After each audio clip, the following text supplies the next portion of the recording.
I am Sarah Thompson, and 3 nights ago, I sat in my kitchen at 2 a.m., holding a DNA test result that shattered everything I thought I knew about my family.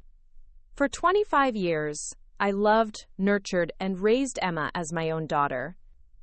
I packed her school lunches, taught her to drive, held her through heartbreaks, and celebrated every milestone.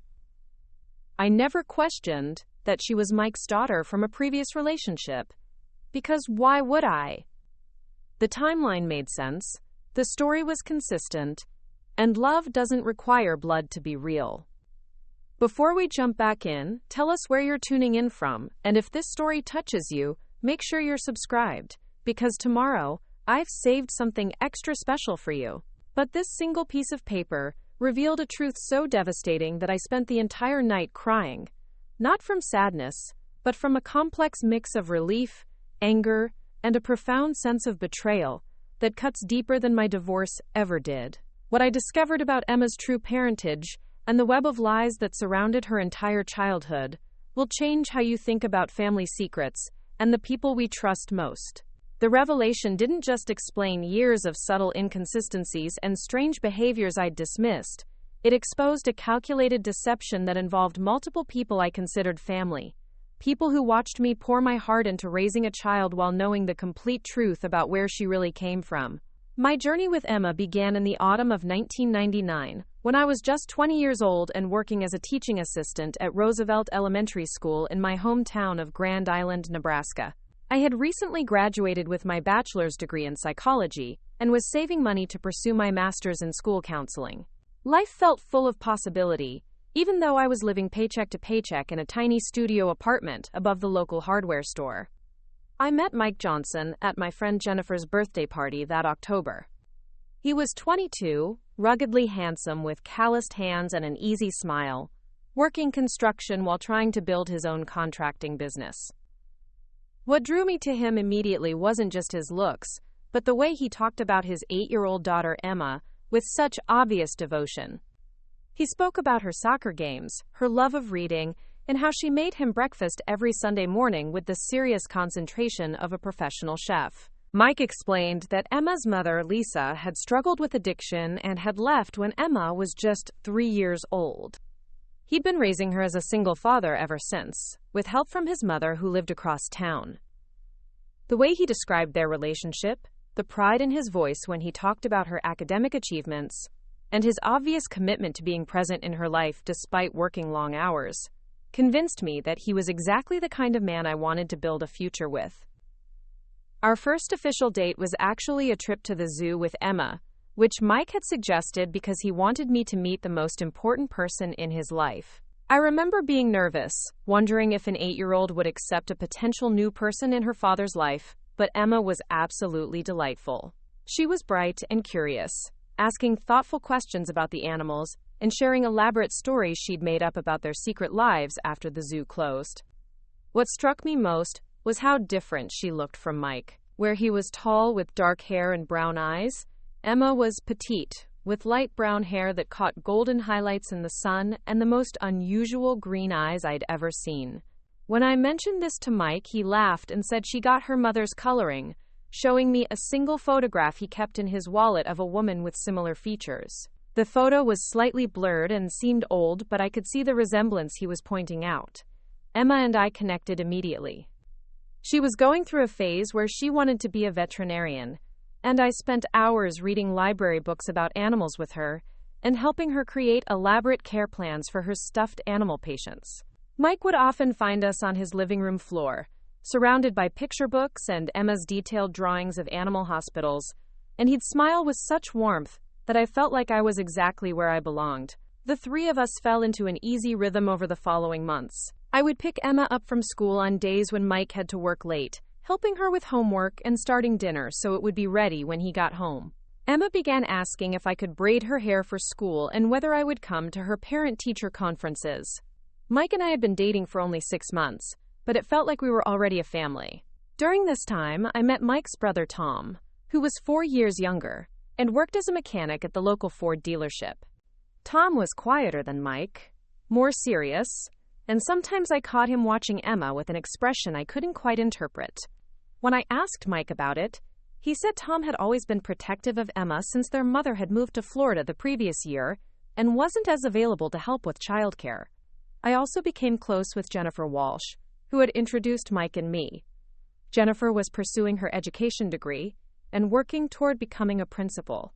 She was my closest friend and confidant, someone who had known me since our freshman year of college and understood my dreams of working with children and families. Jennifer was supportive of my relationship with Mike, but occasionally made comments about how quickly I was becoming integrated into his family life. "You're practically Emma's mother already," she observed one evening when I was telling her about helping Emma with a school project. "Are you sure you're ready for that level of responsibility? You're only 21, Sarah. Most people your age are focused on their careers and figuring themselves out." I appreciated her concern, but I felt more certain about my life with Mike and Emma than I had about anything else. The responsibility didn't feel overwhelming. It felt natural and fulfilling. Emma had started calling me Sarah Mom, a nickname that made my heart swell every time I heard it. When she drew pictures of our family for school assignments, she always included all three of us, usually with a house, a dog we didn't have yet, and sometimes a baby that made Mike and me exchange meaningful glances. As winter turned to spring, Mike and I began talking more seriously about our future. He wanted to expand his contracting business and eventually buy a house with a yard where Emma could have the dog she constantly requested. I was excited about starting graduate school, but wanted to do it somewhere we could all be together. We looked into programs in Denver, which was big enough to offer opportunities for both of us, but still had the family-friendly suburban communities we wanted for Emma. The decision to move to Colorado came together naturally. Mike had connections in the construction industry there, and the University of Colorado Denver had an excellent counseling program.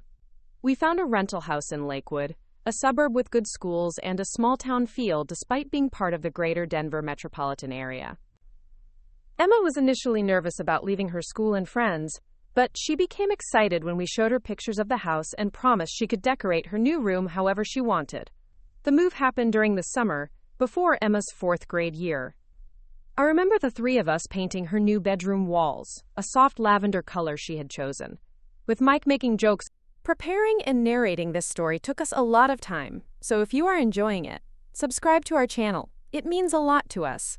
Now back to the story. It's about how he never thought he'd be painting anything purple, and Emma carefully directing us on where she wanted her bookshelf and desk positioned. Those weeks of settling into our new home felt like the happiest period of my life so far. I enrolled in graduate school for the fall semester, taking evening classes so I could be available when Emma got home from school. Mike's business began taking off almost immediately, with several contractors recommending him for residential projects. Emma adapted to her new school beautifully, making friends quickly and joining the soccer team, which meant our weekends were filled with games and team activities. During this period, I began noticing small things that seemed slightly unusual, though I attributed them to the normal adjustments of a blended family. Emma never asked about her biological mother, which Mike said was typical because Lisa had been absent for so long. There were no family photos from Emma's early childhood, which Mike explained by saying he preferred to focus on the present rather than dwelling on painful memories from when he was struggling as a single parent. Sometimes Emma would make comments about remembering things from before she lived with Mike, but when I asked for details, she would become vague or change the subject.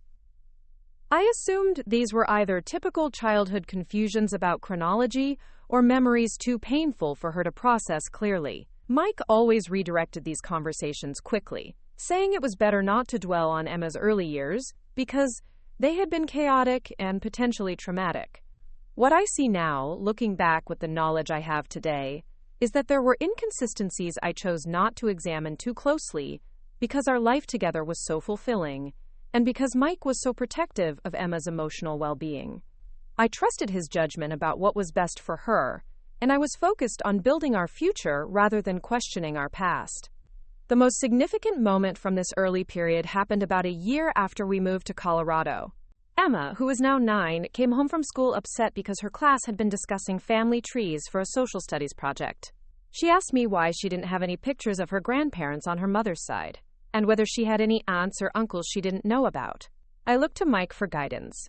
and he sat Emma down for what seemed like a carefully prepared conversation about how some families are smaller than others, and how the family we choose to build together is what really matters. He emphasized that she had me now, and Tom, and that we were her real family regardless of biology. Emma seemed satisfied with this explanation, but I noticed she never brought up questions about her extended family again. That conversation planted a small seed of curiosity in my mind about Lisa and her family, but when I gently asked Mike if Emma might benefit from knowing more about her mother's background, he became more serious than I'd ever seen him. "Sarah, Lisa's family situation was complicated and not healthy for Emma," he told me. "There were reasons she couldn't be in Emma's life, and those reasons extend to her family as well. The best thing we can do for Emma is give her stability and love, and not expose her to people or situations that might hurt her."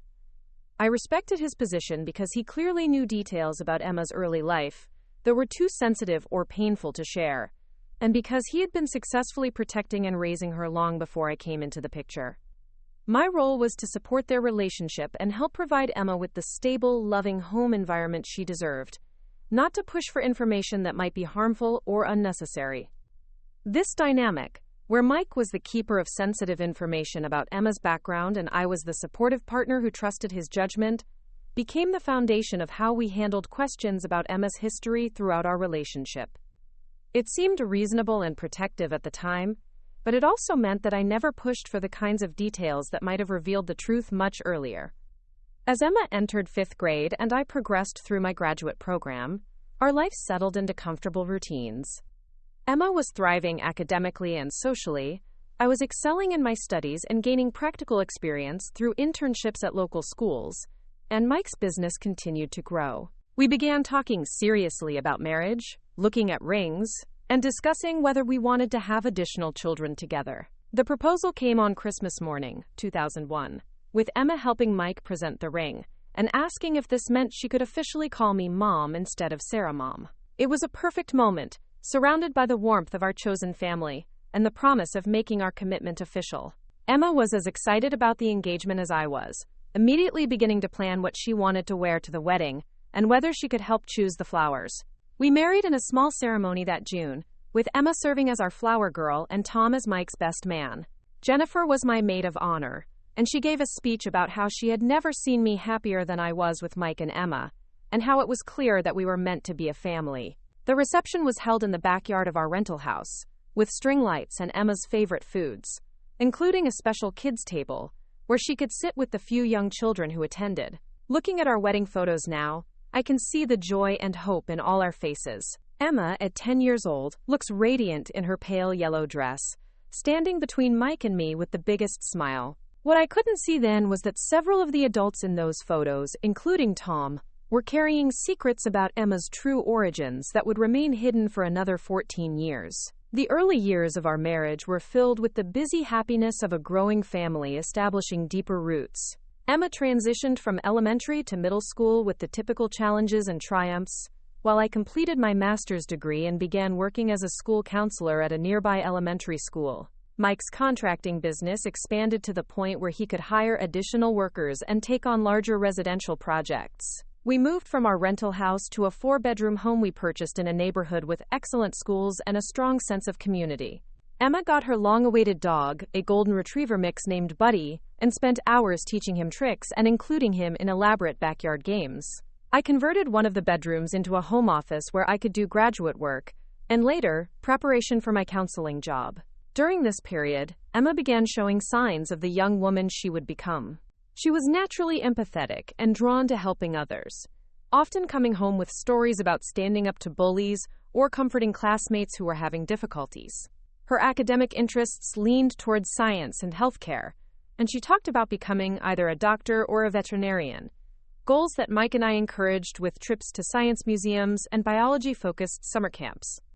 What strikes me now is how during all these formative years, Emma never exhibited curiosity about her biological mother or asked for details about her early childhood. At the time, I attributed this to her contentment with our family and her focus on the present and future rather than the past. Mike had done such a good job of providing stability and love that Emma seemed to have no sense of loss or incompleteness about her origins. The few times Emma did ask questions about her family history, usually prompted by school assignments or medical forms that requested information about biological parents, Mike would provide brief, consistent answers that satisfied her curiosity without encouraging deeper investigation. He said that Lisa had been young and unprepared for motherhood, that she had left when Emma was very small, and that they had no contact with her or her family. These explanations seemed reasonable and protective, and Emma accepted them without apparent distress or persistent questioning. I supported Mike's approach because it seemed to be working beautifully. Emma was a confident, happy child who felt secure in our family, and there seemed to be no benefit to introducing complications or painful details about a biological mother who had chosen not to be present. What I understand now is that Emma's remarkable lack of curiosity about her origins wasn't natural childhood acceptance, but rather the result of a story so carefully constructed and consistently maintained that she had no reason to question it. The adults in her life had created a narrative that was seamless enough to satisfy a child's need for understanding, while protecting secrets that went far deeper than anyone was willing to reveal. The foundation of trust that Mike and I built during these early years, where I relied on his knowledge of Emma's background and he relied on my commitment to their family, created a dynamic that would make it almost impossible for me to discover the truth until circumstances forced it into the open more than 2 decades later. We were a happy family built on what I believed were necessary protective choices, but which were actually elaborate deceptions that would eventually change everything I thought I knew about the people I loved most. Our first few years of marriage brought the kind of settled happiness I had always imagined family life could be. Emma flourished in middle school, developing confidence in her academics and forming close friendships that centered around her love of animals and her growing interest in science. She joined the environmental club and volunteered at the local animal shelter on weekends, coming home with stories about the dogs and cats she had helped care for, and her dreams of eventually becoming a veterinarian who could help animals and their families. Mike's contracting business reached a level of success that allowed us financial stability I had never experienced growing up. We were able to take family vacations to places like Yellowstone and the Grand Canyon, trips where Emma would spend hours photographing wildlife and collecting rocks for a geology collection she maintained in her bedroom. These adventures became some of our most treasured memories, with Mike teaching Emma practical skills like setting up camp and reading maps, while I helped her identify plants and birds using field guides we purchased at visitor centers. The decision to have another child came naturally as Emma approached her 13th birthday. She had been asking for a sibling for years, creating elaborate plans for how she would help take care of a baby and teach them everything she knew about animals and nature. Mike and I both wanted to expand our family, and we felt financially and emotionally ready to welcome another child into the stable, loving home we had created. When I became pregnant with Katie in early 2003, Emma's excitement was infectious.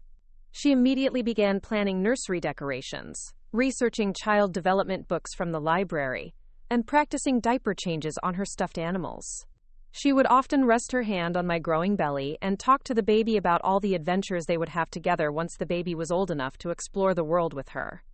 During my pregnancy, I began to notice subtle differences in how Mike and Emma interacted compared to how Mike responded to the prospect of our new baby. With Emma, Mike had always been protective and somewhat formal, carefully managing information about her background and maintaining clear boundaries about what aspects of her history were appropriate to discuss. With our unborn child, he was more relaxed and openly emotional, talking about hopes and dreams for the future, without the careful guardedness that characterized his approach to Emma's past. At the time, I attributed these differences to the natural distinction between raising a child from a previous relationship and anticipating a biological child together. I assumed Mike felt more freedom to be vulnerable about his hopes for our baby, because there were no painful memories or protective considerations to navigate. It seemed reasonable that he would approach fatherhood differently when he didn't have to balance his own emotional needs with complex considerations about another parent or traumatic early experiences. Katie Michelle Thompson was born in November 2003, a healthy, beautiful baby who immediately captured all our hearts. Emma, now 13, threw herself into the role of big sister with tremendous enthusiasm and responsibility. She helped with feedings, volunteered for diaper changes, and spent hours reading to Katie and singing lullabies she made up about their future adventures together. What I began to observe during Katie's first year was how naturally Emma seemed to understand infant care and child development. She anticipated Katie's needs before Mike or I recognized them, knew instinctively how to soothe her when she was fussy, and demonstrated a level of competence with babies that seemed unusual for a teenager with no previous experience with infants. When I complimented Emma on her natural abilities with Katie, she would sometimes make comments about remembering taking care of babies when she was younger, but when I asked for more details, she would become vague, or say she must be thinking of movies she had watched, or books she had read. Mike would quickly redirect these conversations, praising Emma for being such a wonderful big sister, and emphasizing how lucky Katie was to have her. These moments of apparent memory followed by confusion became more frequent as Katie grew from infant to toddler. Emma would demonstrate knowledge about child development milestones, suggest solutions to parenting challenges that proved remarkably effective, and occasionally make references to experiences with young children that didn't align with her official history of being an only child raised by Mike as a single father. The most significant incident occurred when Katie was about 18 months old and began having night terrors that left Mike and me exhausted and concerned. Emma suggested a specific comfort routine involving soft music, gentle back rubbing, and a particular way of speaking to Katie during episodes that immediately proved effective in calming her. When I asked Emma where she had learned this technique, she said she remembered someone doing the same thing for a little boy who used to have bad dreams. When I pressed for more details about who this little boy was and when this had happened, Emma became distressed and said she must be confused, maybe mixing up memories with dreams or stories she had heard. Mike intervened quickly, thanking Emma for her help, but suggesting we not dwell on unclear memories that might be upsetting for her. He took me aside later and explained that Emma had occasionally mentioned fragmented memories from her very early childhood that probably represented trauma responses to the instability she had experienced before he gained full custody. He said the child psychologist he had consulted years earlier had advised him not to encourage these memory fragments because they might be distressing rather than accurate. This explanation satisfied my concerns and reinforced my respect for Mike's protective approach to Emma's psychological well-being. I trusted his experience and judgment about what was best for her, and I focused on supporting the strong, healthy family relationships we were building in the present, rather than exploring potentially painful aspects of the past. As Katie grew into a talkative toddler and Emma entered high school, our family dynamics evolved in ways that brought me tremendous joy. Emma remained devoted to her little sister, including Katie in age-appropriate versions of her activities, and showing infinite patience with Katie's questions and desire to participate in everything Emma did. Katie, in turn, adored Emma and wanted to emulate everything about her big sister, from her love of animals to her careful attention to schoolwork. Emma's high school years were marked by academic excellence and a deepening commitment to healthcare as a career path. She volunteered at Denver General Hospital, worked part-time at our veterinarian's office, and took advanced placement courses in biology and chemistry. Her guidance counselor frequently commented on Emma's unusual maturity and natural empathy, qualities that made her exceptionally effective in her volunteer work with both animals and people. During this period, Emma began receiving recognition for her community service and academic achievements. She was selected for leadership positions in several school organizations, received scholarships for summer programs related to healthcare careers, and was frequently praised by teachers and supervisors for her reliability and compassion. What struck me most about Emma during these years was her remarkable emotional intelligence and her ability to connect with people of all ages. She seemed to have an intuitive understanding of what others needed, whether it was a classmate struggling with personal problems, an elderly hospital patient who needed someone to listen to their stories, or her little sister who wanted help with a school project. Mike and I were incredibly proud of the young woman Emma was becoming, and we often discussed how fortunate we felt to be her parents. Her success seemed to validate all the protective choices Mike had made about her upbringing, and confirmed that our approach to blended family life had been successful. During Emma's junior year of high school, she began the college application process with characteristic thoroughness and ambition. She researched nursing programs at universities across the country, focusing on schools with strong reputations for pediatric nursing and opportunities for clinical experience. Her essays about her career goals were compelling and articulate, describing her desire to help children and families navigate medical challenges with compassion and expertise. The college application process required extensive documentation, including birth certificates, medical records, and family history information. This was the first time Emma had needed official documentation beyond what was required for school enrollment and routine medical care. Mike handled most of these administrative requirements, explaining that he had all the necessary paperwork organized and wanted to ensure everything was submitted correctly. I offered to help with the applications, but Mike insisted he preferred to manage this process himself since it involved sensitive documents related to Emma's early life and custody arrangements. He said he wanted to protect Emma from having to deal with potentially confusing or upsetting information about her biological mother during an already stressful time focused on her future. This approach seemed consistent with Mike's long-standing pattern of managing information about Emma's background, and I respected his desire to shield her from unnecessary complications during such an important transition period. Emma seemed comfortable with Mike handling these administrative details, focusing her energy on her essays, interviews, and maintaining her academic performance. Emma was accepted to several excellent nursing programs, ultimately choosing to attend Arizona State University for their outstanding pediatric nursing track and opportunities for clinical experience at Phoenix Children's Hospital. The decision to attend school in Arizona meant Emma would be living several states away for the first time, a prospect that filled me with pride for her independence and confidence, but also with the natural sadness of seeing my daughter begin her adult life. The summer before Emma left for college was bittersweet, filled with special family activities and conversations about her goals and dreams.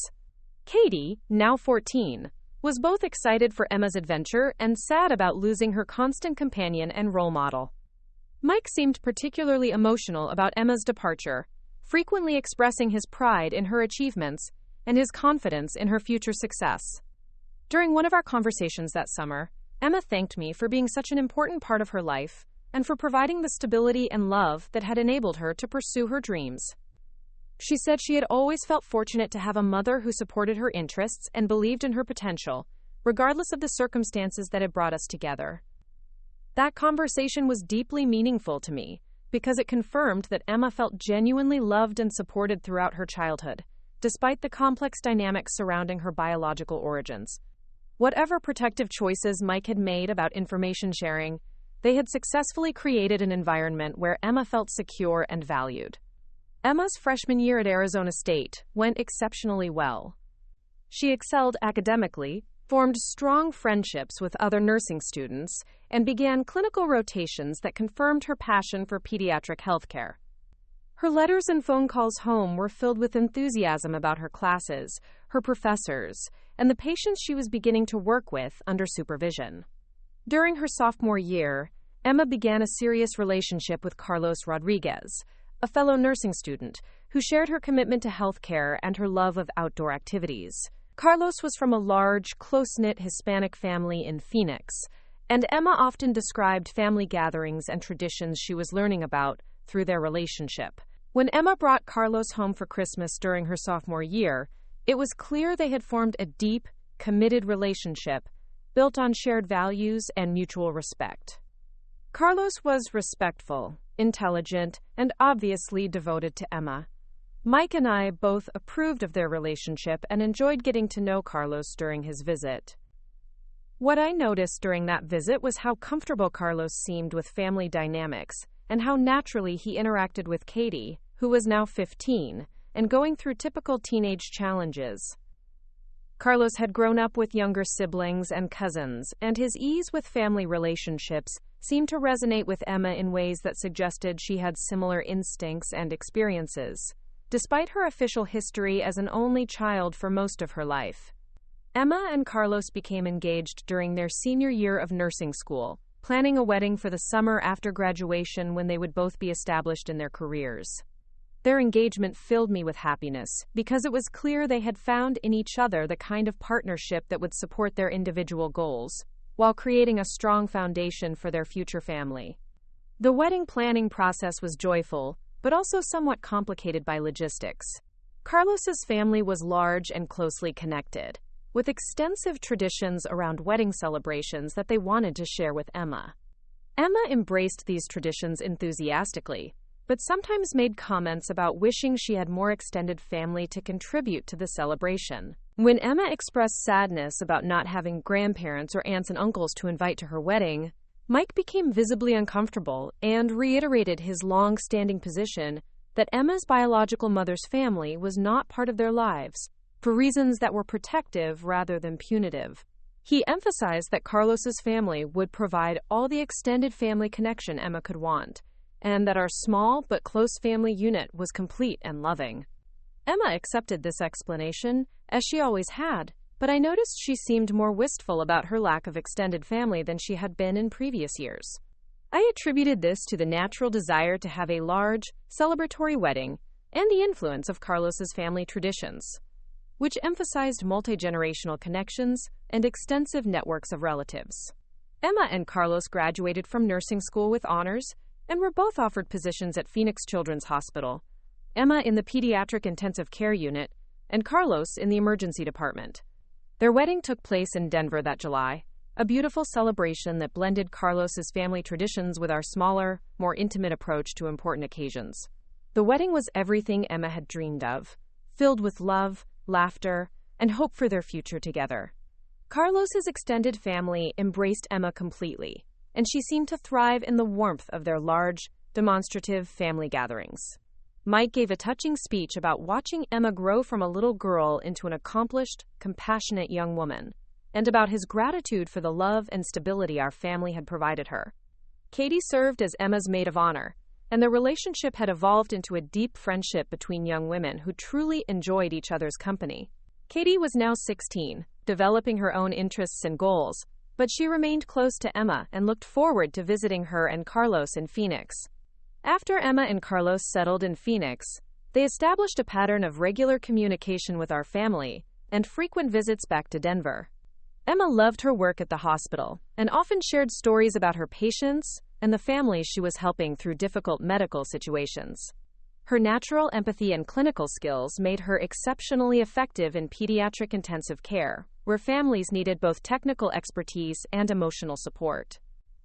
Carlos proposed to Emma during their third year of marriage, and they began planning to start a family of their own. Emma was excited about the prospect of becoming a mother and often talked about the parenting approaches she wanted to use based on her own positive childhood experiences and her professional knowledge of child development.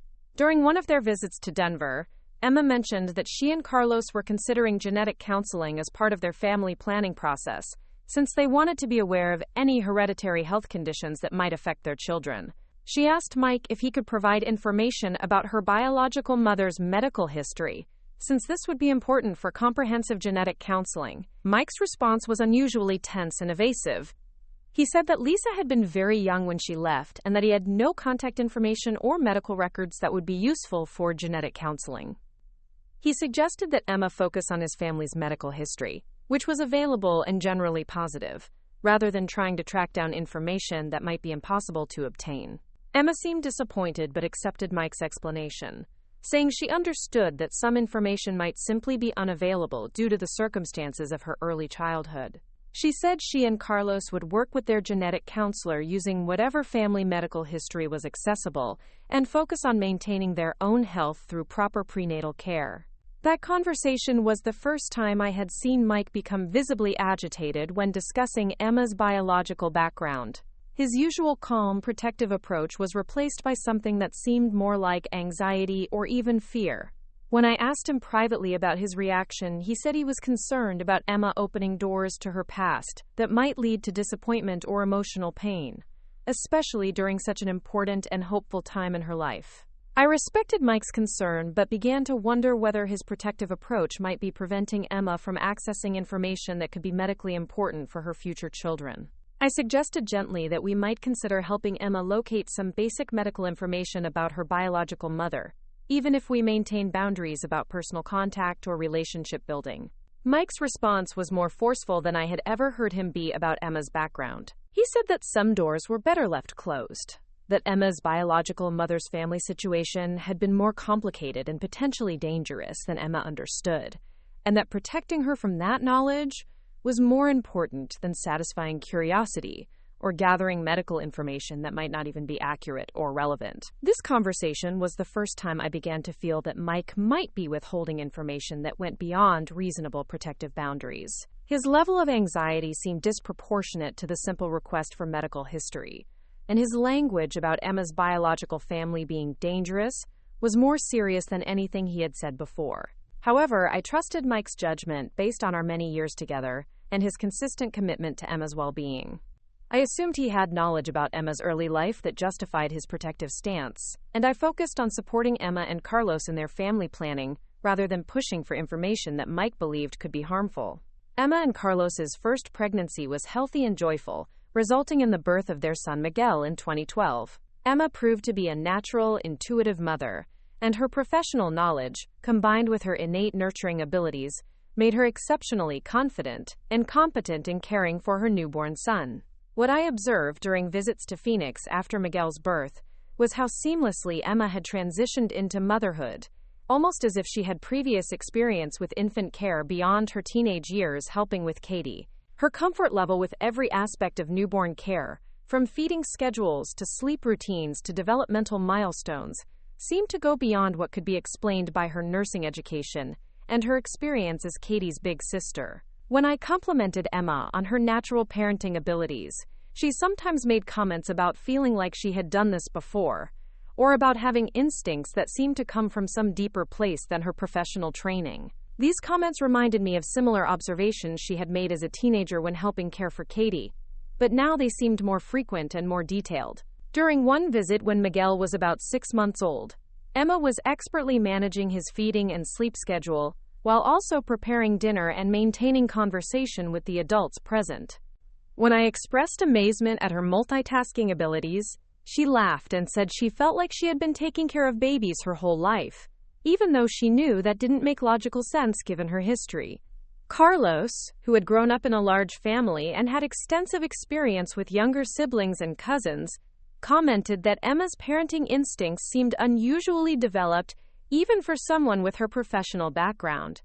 He said she often knew exactly what Miguel needed before he became fussy, and that her comfort level with infant care had been immediate and natural from the day he was born.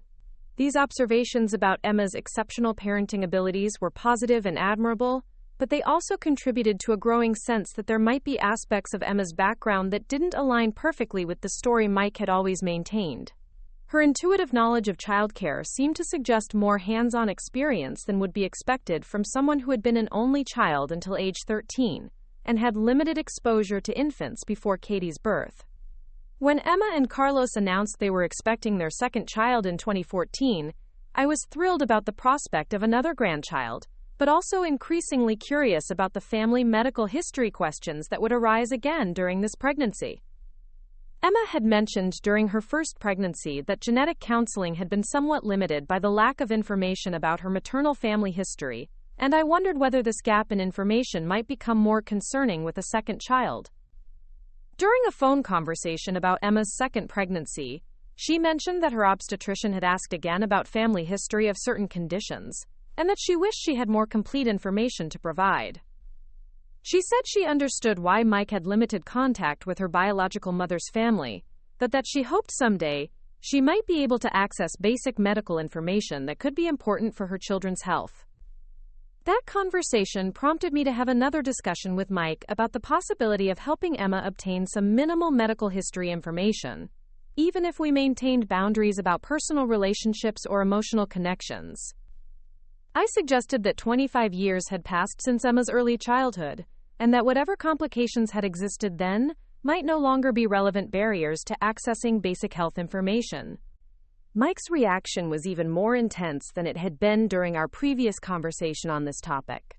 He became visibly upset and said that I didn't understand the complexity of the situation, that Emma's biological family had been involved in circumstances that could still pose risks if contact were established, and that the lack of medical history was a small price to pay for the safety and stability Emma had enjoyed throughout her life. His use of words like safety and risks was alarming and made me wonder what kind of dangerous situation Emma's biological mother might have been involved in that could still be relevant after so many years. Mike refused to provide more specific information, saying only that some knowledge was more harmful than helpful, and that Emma's current happiness and security were more important than satisfying curiosity about her origins. This conversation marked the beginning of a subtle shift in my relationship with Mike regarding Emma's background. For the first time, I began to feel that his protective secrecy might be excessive, or even potentially harmful, rather than simply cautious and loving. The intensity of his emotional response suggested that he was carrying knowledge that went far beyond the simple story of a young mother who had been unprepared for parenthood and had left when Emma was small. Emma's second child, Sophia, was born in early 2015, a healthy, beautiful daughter who completed their family perfectly. Emma and Carlos were excellent parents, creating a warm, stable home environment that reminded me of the loving family atmosphere Mike and I had worked to provide for Emma and Katie during their childhood years. Watching Emma with her two children reinforced my observations about her exceptional parenting instincts and her intuitive understanding of child development. She seemed to anticipate her children's needs, understand their individual personalities, and respond to their emotional and physical requirements with a level of expertise that went beyond her professional training or her limited previous experience with children. During family visits, Emma would sometimes make casual comments about remembering things from when she was very young that seemed inconsistent with the timeline of her life with Mike. She might mention remembering helping to take care of a baby, or recall specific details about household routines that didn't match the single-father household Mike had described from her early years. These comments were always brief and casual, often made in the context of comparing her current parenting experiences to childhood memories, but they occurred frequently enough that I began to pay closer attention to them. Emma never seemed troubled by these apparent memory inconsistencies, but they contributed to my growing sense that there might be aspects of her early life that didn't align with the story Mike had always told. The most significant moment occurred during a family barbecue at our house, when Sophia was about a year old. Emma was managing both children expertly, while also helping with meal preparation and visiting with family members. Katie, now in college, was helping Emma with the children and commented on how natural Emma was with babies and toddlers. Emma responded by saying that taking care of little ones had always felt familiar to her, almost like she had been doing it her whole life. When Katie jokingly asked if Emma had been secretly practicing with dolls her entire childhood, Emma paused and said she had a vague memory of helping take care of a little boy when she was very young, someone who might have been a cousin or family friend. Mike, who had been across the yard tending the grill, appeared almost immediately and redirected the conversation by asking Emma to help him with something in the kitchen. Later, when I asked Emma privately about the little boy she had mentioned, she seemed confused and said she must have been thinking of a dream, or mixing up memories from movies she had watched as a child.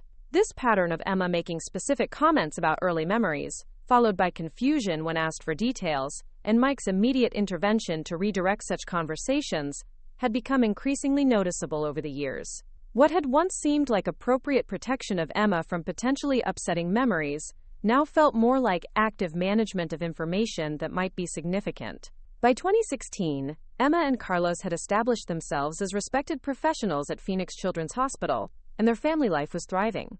They had purchased a home, were involved in their community, and were raising their children with the same values of compassion, education, and family connection that had characterized Emma's upbringing.